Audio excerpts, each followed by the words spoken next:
શું 2027ના વર્લ્ડ કપમાં વિરાટ વિનાની ટીમ ઇન્ડિયાની કલ્પના કરી શકાય? શું વિરાટ કોહલીને ભારતીય ટીમમાં પોતાનું સ્થાન સાબિત કરવા માટે મજબૂર કરવામાં આવી રહ્યો છે? શું ટીમ મેનેજમેન્ટ અને વિરાટ કોહલીની વચ્ચે કંઈક અણબન ચાલી રહી છે? આજે આપણે જાણીશું કે આખરે વિરાટ કોહલીએ એવા તો કયા શબ્દો કયા કે જેનાથી વિવાદનો મધુપૂડો છંછેડાઈ ગયો છે. નમસ્કાર દર્શક મિત્રો, ખેલ જગતમાં આપનું સ્વાગત છે. દર્શક મિત્રો, ભારતીય ક્રિકેટના ઇતિહાસમાં કેટલાક એવા પણ ખેલાડીઓ હોય છે કે જેઓ માત્ર રન નથી બનાવતા પરંતુ આખી પેઢીની માનસિકતા બદલી નાખે છે. અને જ્યારે એ ખેલાડી કંઈક બોલે ત્યારે લોકો ફક્ત તેને સાંભળતા નથી, લોકો શબ્દોની પાછળ છુપાયેલી લાગણીઓ વાંચવાનો પણ પ્રયાસ કરે છે. અને કદાચ આ જ કારણ છે કે વિરાટ કોહલીનું એક ઇન્ટરવ્યુ આખા ક્રિકેટ વર્લ્ડમાં ચર્ચાનો વિષય બની ગયું છે. દર્શક મિત્રો, ક્રિકેટ જગતમાં જ્યારે પણ આપણે વિરાટ કોહલીનું નામ સાંભળીએ છીએ ત્યારે એક અલગ જ ઉર્જા અને ગૌરવનો અનુભવ થાય છે. પરંતુ હાલમાં વિરાટ કોહલીના એક ઇન્ટરવ્યુએ આખા સોશિયલ મીડિયા અને ક્રિકેટ જગતમાં વંટોળ ઉભો કરી નાખ્યો છે.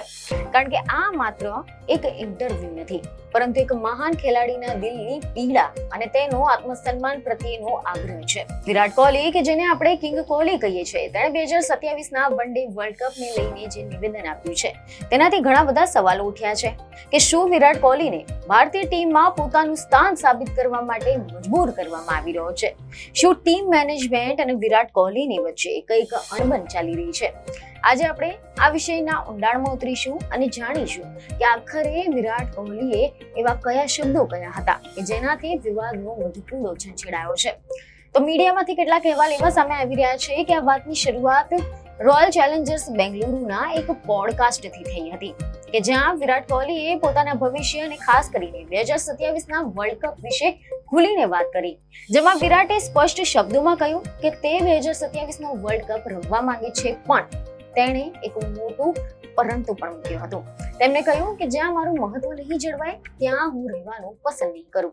આ વાક્ય સાંભળતા જ એવું લાગે છે કે વિરાટ ક્યાંક ને ક્યાંક અસુરક્ષિત અનુભવી રહ્યા છે, અથવા તો તેમને એવું લાગી રહ્યું છે કે તેમની ક્ષમતા પર શંકા કરવામાં આવી રહી છે.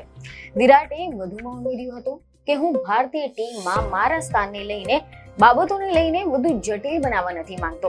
જો મારે સતત મારી યોગ્યતા સાબિત કરવી પડે તો પછી તે માહોલ મારા માટે યોગ્ય નથી. વિચાર કરો કે જે ખેલાડીએ ભારતને સેંકડો મેચો જીતાડી છે, જેણે આંતરરાષ્ટ્રીય ક્રિકેટમાં સદીઓનો પહાડ ખડક્યો છે, તેને આજે એવું કેમ કહેવું પડે છે કે મારે મારી યોગ્યતા સાબિત કરવી પડે? તે માહોલ મારા માટે નથી. આ ઇન્ટરવ્યુમાં વિરાટ ખૂબ જ ગંભીર દેખાતા હતા. તેમણે સ્પષ્ટ કર્યું કે તેમને તેમના મહત્વ વિશે સતત બદલાતા મંતવ્યો બિલકુલ નથી પસંદ. IPL 2026ની આ સિઝનમાં આપણે જોયું કે વિરાટનું બેટ રન ફટકારી રહ્યું છે. 37 વર્ષની ઉંમરે પણ તેમની ફિટનેસ 20 વર્ષના યુવાન જેવી છે. તેણે આ સિઝનની 12 મેચોમાં 53.77ની શાનદાર સરેરાશથી 484 રન બનાવ્યા છે અને તે ઓરેન્જ કેપની રેસમાં ત્રીજા સ્થાને છે. તેમ છતાં પણ જ્યારે ભવિષ્યની વાત કરીએ ત્યારે કેમ શંકાના વાદળો ઘેરાય છે? વિરાટે 2024માં T20 આંતરરાષ્ટ્રીય ક્રિકેટ છોડ્યું અને 2025માં ટેસ્ટ ક્રિકેટને અલવિદા કહ્યું અને હવે તે માત્ર વન ડે ફોર્મેટમાં જ રમે છે. પરંતુ વન ડે મેચોની સંખ્યા ઘટતી જઈ રહી છે અને તેથી જ 2027ના વર્લ્ડ કપમાં તેમની હાજરી વિશે સવાલો ઉઠી રહ્યા છે. વિરાટે આ પોડકાસ્ટમાં 2027 વિશે પૂછાયેલા પ્રશ્નોનો ખૂબ જ સકારાત્મક અને તાર્કિક જવાબ પણ આપ્યો હતો, જેમાં તેમણે કહ્યું કે હું હંમેશા તૈયાર જ રહું છું કારણ કે આ જ મારી રોજિંદી જિંદગીનો ભાગ છે. હું વર્કઆઉટ કરું છું, સારો ખોરાક ખાઉં છું. આ માત્ર ક્રિકેટ માટે નથી પરંતુ મને આ રીતે જીવવાનું ગમે છે. તેણે ખૂબ જ માર્મિક રીતે કહ્યું કે હું મારું ઘર કેમ છોડું, મારો સામાન કેમ સમેટું અને કહું કે મને ખબર નથી કે હું શું ઈચ્છું છું. હું ક્રિકેટ રમવા માંગુ છું, હું ભારત માટે વર્લ્ડ કપ રમવા માંગુ છું કારણ કે તે અદ્ભુત છે, પરંતુ મહત્વ બંને બાજુએથી હોવું જોઈએ. અહીંયા જે બંને બાજુ એટલે કે ખેલાડી અને બોર્ડ અથવા તો સિલેક્ટર વચ્ચેનો તાલમેલ.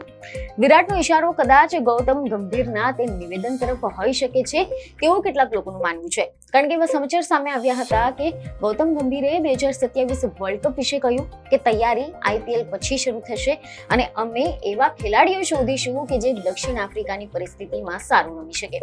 ગૌતમ ગંભીર અને વિરાટ કોહલી વચ્ચેના સંબંધો હંમેશા ચર્ચાનો વિષય રહ્યા છે અને જ્યારે પણ ગૌતમ ગંભીર મુખ્ય કોચ બન્યા ત્યારે પણ ઘણા બધાએ સવાલ ઉઠાવ્યા હતા. ત્યારે ગંભીરે કહ્યું કે સિલેક્ટર્સ અને કોચ નક્કી કરશે કે કોણ 2027માં રમશે અને કદાચ આ જ વાત વિરાટને અખરી રહી હતી કે આટલા વર્ષોના યોગદાન પછી પણ શું હજુ પણ મારે સિલેક્શનની કસોટીમાંથી પસાર થવું પડશે? વિરાટે ભારપૂર્વક કહ્યું હતું કે જો વાતાવરણમાં મારી અગત્યતા છે અને જો વાતાવરણ અનુભવે છે કે હું મૂલ્યવાન ઉમેરો કરી શકું છું તો પછી હું ત્યાં હાજર રહીશ. જો મારે મારી કિંમત સાબિત કરવી પડશે તો પછી એ જગ્યા મારા માટે નથી. આ નિવેદનથી એ સ્પષ્ટ થાય છે કે વિરાટ હવે પોતાના કારકિર્દીના એવા પડાવ પર પહોંચી ગયો છે કે જ્યાં તેને રન બનાવવાથી વધુ સન્માનની અપેક્ષા છે. તેણે પોતાની મહેનત વિશે વાત કરતા કહ્યું કે હું મારી તૈયારીમાં ઈમાનદાર છું. હું મેદાન પર 40 ઓવર સુધી બાઉન્ડ્રી સુધી દોડવા માટે પણ તૈયાર રહું છું. હું મહેનત કરવા માટે કોઈ પણ કમી નથી રાખતો. પરંતુ આટલું બધું કર્યા પછી પણ જો શંકા કરવામાં આવે તો પછી તે યોગ્ય નથી. વિરાટની આંતરરાષ્ટ્રીય કારકિર્દી પર જો આપણે નજર કરીએ તો સચિન તેંડુલકર પછીના સૌથી મહાન બેટ્સમેન પૈકીના એક તરીકે ઉભરીને આવ્યા છે.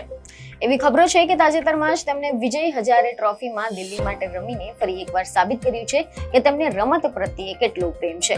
તેમણે કહ્યું કે હું વિજય હજારે રમવા ગયો ત્યારે મારા મનમાં કોઈક ને કંઈક સાબિત કરવાની ભાવના ન હતી. હું ત્યાં માત્ર રમવા માટે ગયો હતો કારણ કે મને રમત પ્રિય છે. ત્યાં મને ફરી એકવાર એક બાળક જેવો અનુભવ થયો હતો. વિરાટની આ સાદગી અને રમત પ્રત્યેનું સમર્પણ ભાવ જ તેમને બીજા ખેલાડીઓ કરતા અલગ પાડે છે. વિરાટે છેલ્લે જે વાત કહી હતી તે સૌથી વધુ ગંભીર છે. તેમણે કહ્યું કે જે ક્ષણે મને લાગે છે કે લોકો મારી માટે વસ્તુઓ મુશ્કેલ બનાવવાનો પ્રયાસ કરી રહ્યા છે અને જો અને તો કહી રહ્યા છે તો પછી કાં તો સ્પષ્ટ બનો અથવા તો ચૂપ થઈ જાઓ. તે કહે છે કે જો તમે પહેલા દિવસે કહો છો કે હું સારો છું અને પછી પરિણામ મુજબ તમારું વલણ બદલી નાખો છો. વિરાટનું આ સ્ટેન્ડ ભારતીય ક્રિકેટમાં એક નવી ચર્ચાને જન્મ આપી રહ્યું છે કે શું કોઈ પણ દિગ્ગજ ખેલાડીને તેની કારકિર્દીના અંતિમ તબક્કે આ રીતે તેની યોગ્યતા સાબિત કરવા માટે મજબૂર કરવો જોઈએ? શું 2027ના વર્લ્ડ કપમાં વિરાટ વિનાની ટીમ ઇન્ડિયાની કલ્પના શક્ય છે? એક તરફ ચાહકો ઈચ્છે છે કે વિરાટ કોહલી 2027નો કપ ઉઠાવે તો બીજી તરફ મેનેજમેન્ટ યુવા ખેલાડીઓ તરફ જોઈ રહ્યું હોય તેવું લાગી રહ્યું છે. વિરાટ કોહલીએ પોતાની વાત તો કહી દીધી છે પરંતુ હવે જે દડો છે તે BCCI અને કોચ ગૌતમ ગંભીરના કોર્ટમાં છે. વિરાટે સ્પષ્ટ કહ્યું છે કે તે રમવા માટે તો તૈયાર છે, ફિટ પણ છે અને ભૂખ્યો પણ છે, પરંતુ તેને જોઈએ છે માત્ર યોગ્ય સન્માન અને વિશ્વાસ. હવે જોવાનું એ રહેશે કે 14 જુલાઈની ઇંગ્લેન્ડ સામે શરૂ થનારી વન ડે સિરીઝમાં વિરાટ કેવું પ્રદર્શન કરે છે અને શું સિલેક્ટર્સ તેની આ શરતી ઈચ્છાને માન આપે છે કે નહીં. આ વિવાદ કદાચ હજુ પણ વધુ વકરી શકે છે અથવા તો એક સુખદ અંત પણ આવી શકે છે. પરંતુ એક વાત તો નક્કી છે કે વિરાટ કોહલી છે એટલે મનોરંજન અને જોશની ક્યારેય કમી નથી રહે. રમત ગમે તે હોય પરંતુ કિંગ હંમેશા પોતાની શરતો પર જ જીવે છે અને રમે છે. વિરાટના આ નિવેદને સાબિત કરી દીધું છે કે તેના માટે રમતથી ઉપર તેનું સ્વાભિમાન છે અને તે તેની સાથે કોઈ પણ સંજોગોમાં સમાધાન કરવા માટે તૈયાર નથી. હવે આગળ શું થશે? શું વિરાટ 2027 વર્લ્ડ કપ રમશે? આ સવાલનો જવાબ આજે કોઈની પાસે નથી. પરંતુ એક વાત ચોક્કસ છે કે જો વિરાટ ફિટ રહેશે, રન બનાવતો રહેશે અને તેમની અંદર રમતની ભૂખ જીવંત રહેશે તો તેમને અવગણવું ખૂબ જ મુશ્કેલ રહેશે. કારણ કે મહાન ખેલાડીઓ ફક્ત આંકડાઓ પસંદ નથી કરતા, તેઓ પોતાની હાજરી પસંદ કરે છે અને વિરાટ હજુ પણ એવી જ હાજરી ધરાવે છે. હવે અંતમાં એક જ વાત કે કદાચ આખી ચર્ચામાં સૌથી સુંદર બાબત એ હતી કે જ્યારે વિરાટે કહ્યું આ બીજાઓ વિશે નથી, આ મારા અને રમત વચ્ચેની વાત છે.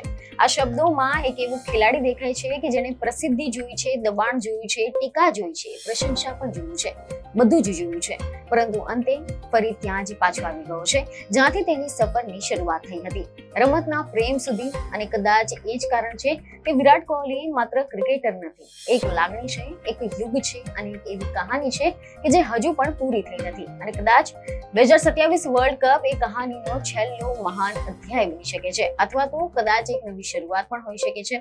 પરંતુ એક વાત નિશ્ચિત છે કે જ્યાં સુધી વિરાટ કોહલીના હાથમાં બેટ છે ત્યાં સુધી ક્રિકેટમાં ડ્રામા રહેશે, ચર્ચા રહેશે, લાગણીઓ રહેશે અને ધડકન તેમની સાથે જોડાયેલી રહે છે. કારણ કે કેટલાક ખેલાડીઓ મેદાન છોડે છે પરંતુ રમતમાંથી જતા નથી, તેઓ રમતનો જ ભાગ બની જાય છે. અને વિરાટ કોહલી પણ કદાચ એ જ ખેલાડીઓમાંના એક છે. તો આશા છે કે ક્રિકેટ પ્રેમીઓ અને કોહલીના ચાહકોને આ વિડીયો ખૂબ જ મહત્વનો લાગ્યો હશે, જેથી અમારા વિડીયોને લાઈક અને શેર જરૂરથી કરજો. બીજું એક ખબર સાથે ફરી મળીશું. ધન્યવાદ.